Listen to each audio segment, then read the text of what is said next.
ቅዳሴ ላይ ወንጌል ከተነበበ በኋላ ወንጌል እንሳለማለን። ካህናቱ ያሳልሙናል። ምን እያልን ነው ግን የምንሳለመው? ዝም ብለን ብቻ መሳም ነው? እርግጠኛ ነኝ አብዛኞቻችን ዝም ብለን እንስማለን እንጂ ምን እንደሚባል አናቅም። ይህንን ስል ግን ሁላችሁም አታውቁም እያልኳችሁ አይደለም። ወንጌል ሲሳም ምን ተብሎ እንደሚሳም የማያውቁ ወንድሞቼ፣ እህቶቼ፣ እናቶቼና አባቶቼ ስላሉ ለእነርሱ ነው ይህንን ቪዲዮ የምሰራው። እና ወንጌል ስንሳለም ማለት ያለብን ነገር አለ ካላችሁኝ፣ አዎ አለ። ምንድን ነው? ነአምን በቃለ ወንጌል ቅዱስ። ምን?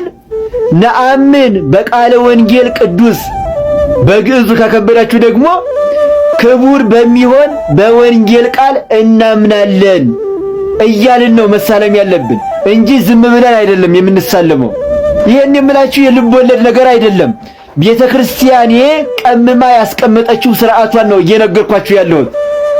እናም እስከዛሬ የማታውቁ ሰዎች ስትሳለሙ ነአምን በቃለ ወንጌል ቅዱስ ወይንም በአማርኛ ክቡር በሚሆን በወንጌል ቃል እናምናለን እያላችሁ ተሳለሙ። በቅዳሴ ላይ ማወቅ ያለባችሁን ነገር እንድሰራላችሁ ትፈልጋላችሁ? መልሳችሁ አዎ ከሆነ ኮሜንት ላይ ግቡና ቅዳሴያችን ወንጌል ነው እያላችሁ ጻፉ።